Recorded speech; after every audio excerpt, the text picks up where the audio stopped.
Thank you for watching Disney Movie Investigations. Remember, Aristocats always like, comment, and subscribe to YouTube videos they watched. If we didn't, why, that would just be horrible.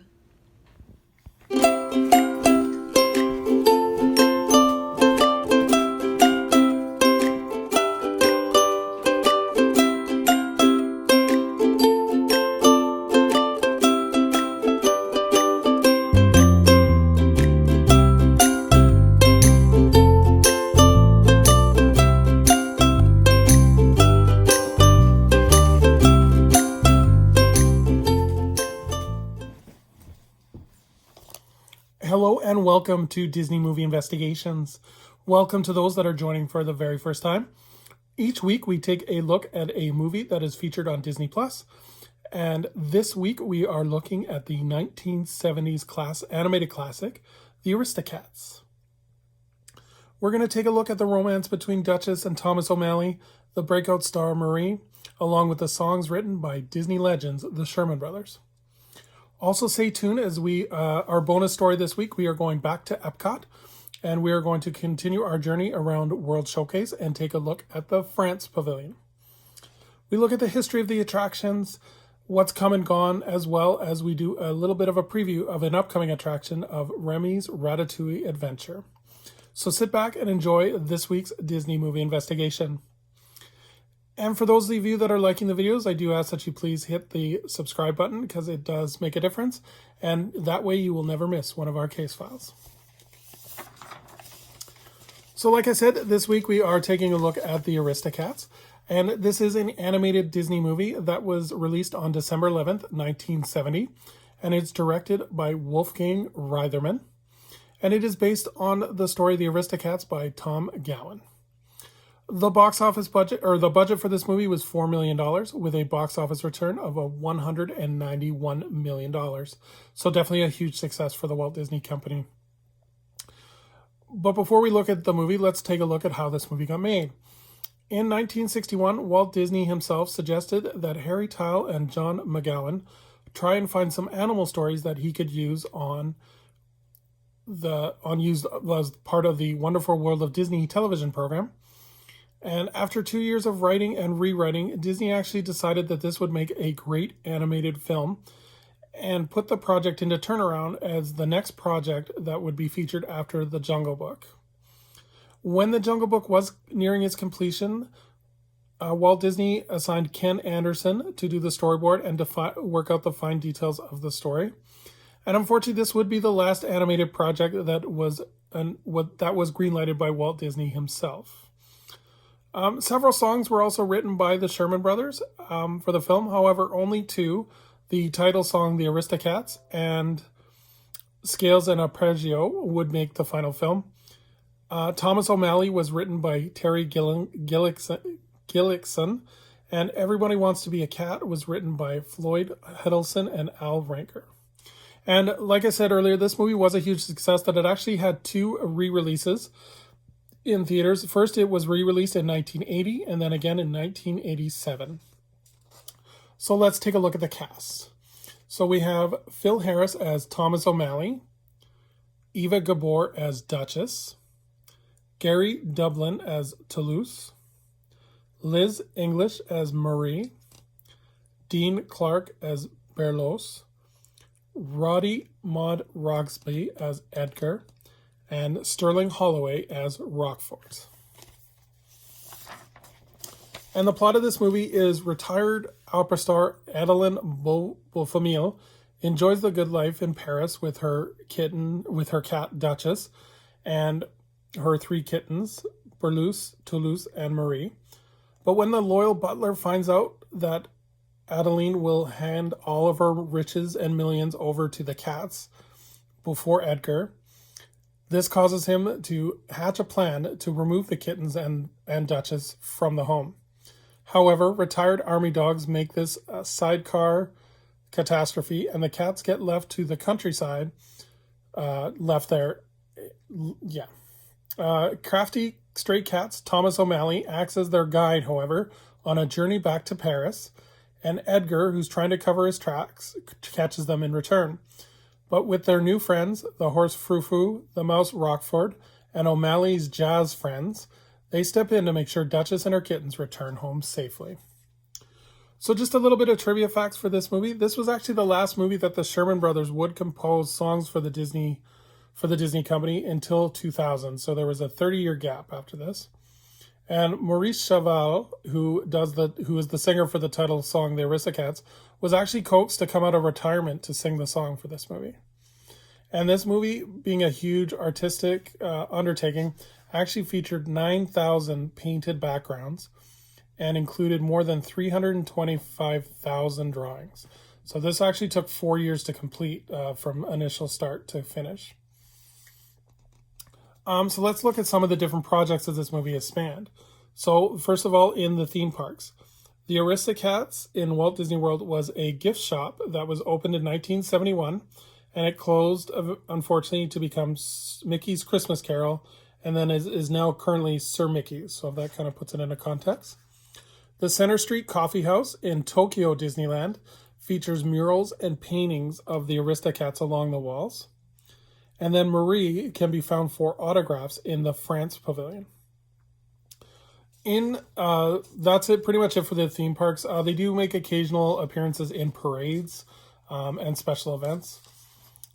In terms of a television series, there actually was a television series type sequel developed for this.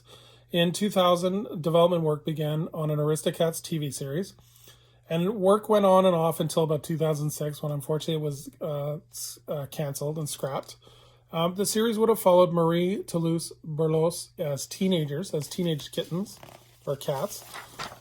And I'll show you a picture here on the screen about what the concept art was, but it looked really cool. I wish we would have got it.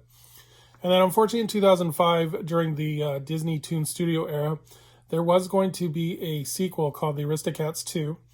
And what the plot was scheduled to be is that Marie falls in love with another cat on a cruise ship, and then the rest of the family also are involved in trying to foil an international jewel thief. Unfortunately, when John Lasseter took over as the chief executive officer for Disney, or the chief creative officer, I should say, he canceled all of the Disney Toon sequels, and this was unfortunately one of them. There is a stage musical that was developed. Disney Theatrical developed a shortened musical based on the film for young performers called the Aristocats Kids, and it features a mix of original songs as well as songs that are featured in the film. And this was intended for school groups and local community theater programs. And then in 2015, in honor of the 45th anniversary of the film, the Aristocats The Legacy Collection was released. This CD includes original songs and score, along with a bonus CD, which features deleted songs and songs released for other promotional uses. And then finally, there are several children's books that were written featuring the Aristocat characters. Some of the books are shortened down versions of the plot of the movie, while others actually add on different characters as well as different adventures that the Aristocats go on. So I think this is, in terms of my final thoughts, I think this is an underrated gem. And this one kind of gets glossed over, partially because I think it's because it's similar in tone to 101 Dalmatians, and everyone kind of thinks more of that one than this one. The other thing, too, is this was right after Walt had passed away, and we talked about this in earlier videos, but I find this is almost like the whole company was still in mourning at this period, and the spirit of the company was not with it. So I think this is kind of their transition period where, unfortunately, like I said, this one often gets forgotten, which is a shame because there are some really good points with this movie. That's a great love story between Duchess and Thomas O'Malley. There's great comedic scenes, especially with Waldo the Goose. That's the joke is that he's based in white wine, but the joke is that because he spent so long, he ended up being marinated in it, so he's actually drunk. And then the lawyer scene at the very beginning of the movie is quite funny as too, and really good animation as well. So yeah, I definitely recommend you guys check this out. If you haven't seen it, I think it's an underrated gem within the Walt Disney Animation Library. So our bonus story for this video is going to be the France Pavilion. So the France Pavilion is located in Epcot in Walt Disney World in Orlando, Florida. It's located in the World Showcase between Morocco and the United Kingdom. And the theme is designated after a Parisian neighborhood with a pool of fountains along with a view of the Eiffel Tower. And the buildings are tall, and there is often used forced perspective to make them look even bigger. In terms of the attractions, the main attraction is Impressions de France. And this film was an opening day attraction and offers a visual tour of France. The film is accompanied by a musical score by Buddy Baker, along with French classical music. And the film includes visits to French landmarks including the cliffs of El Tourette, Mount Saint-Michel, Château de Chambord, Notre Dame de Paris, and the Eiffel Tower. A second film was added on January 2nd of 2020, and this was called Beauty and the Beast Sing Along. And this show plays in between showings of Impressions de France. The film is narrated by Angela Lansbury, and the film follows LeFou as he's trying to help Belle and the Beast get together. It's after a shortened down sing-along version of Belle, LeFou takes on a similar journey to the style of Lion King 1.5, where LeFou is basically in the background of all the scenes. And it leads the audience to different scenes throughout the movie, and then there is sing-along versions of all the songs in the movie as well.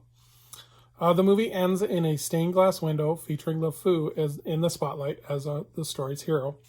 I haven't seen this one personally. I definitely want to check it out. It sounds like it's a lot of fun. The Pavilion also is featured in the Epcot World Showcase Adventures. This used to be the Kim Possible World Showcase Adventure. Then it turned into Agent P, and then it's going to be coming into DuckTales World Showcase Adventure. So France is one of the countries that you can visit. And then in terms of characters, you can meet Belle, Beast, Aurora, and Marie. And there is also a live show called the Server Amusement, which is an acrobatic show featuring several acrobats performing comedy chair stacking. In terms of shopping, there is the Plume de Pailette, and this sells perfumes and colognes such as Chanel, Lacoste. There is La Maison de Vin, and that sells wine accessories, chocolates, kitchenware, and soaps. The Souvenirs de France, which carries typical French souvenirs such as barrettes, mini Eiffel Towers, kind of like the tourist stuff. And that, as well as it also includes many books by French artists and many painting books as well. In terms of dining, there is Le Chefs de France. This is the main sit-down dining, and it's located right on the walkway, so guests can eat their dinner and kind of view the streets of Paris. And this opened in 1982, so this was an opening day restaurant. And starting in 2009, they actually had Remi will come to your table and do a short little meet and greet with each of the tables. Le Crepes de France is a food cart that serves crepes, cappuccinos, and espressos. Monsieur Paul, this is their fine dining establishment, and it actually does have a dress code. And this is where they show kind of more of the fine, elegant dining. And it's located up on the higher level of Chef de France. And then Le Hal's Boulangerie Passerie. Sorry, I'm not French, and I probably butchered that. This is a French bakery along with coffees and sandwiches and light kind of snacking options. So the whole pavilion is actually quite big and quite large, and so it's a really cool place to walk around and just kind of relax and kind of spend your day. And then they're actually expanding it, and this should be open any day now, but like there is a attraction called Remi's Ratatouille Adventure, which is a dark ride attraction that originally opened in Disneyland Paris, and guests find themselves shrunk down to the size of a rat and go on an adventure through the kitchens of Paris. I'm really excited for this thing to open. I've seen really the test footage on it and some of the ride footage for Disneyland Paris. I think this is awesome, and I think it's something that Epcot really needs is kind of the e-ticket attraction ride. So really looking forward to that as well. So thank you so much for everyone for joining on this week's Disney movie investigation. I would love to know what your guys' favorite memories of not only the Aristocats, but also if you've ever been to the French Pavilion. Please let me know what your memories are and what you kind of remember of this place. Not that it's dead, but it's still open. And what if you're looking forward to Ratatouille's Remi's Ratatouille adventure. But yeah, let me know in the comments. And next week we are going to continue our journey into the land of the Disney movies, as well as we look at Disney's Around the World in 80 Days. And this is a movie starring Jackie Chan. So thank you so much for tuning into these videos, and we'll see you next week. Have a great day. Bye.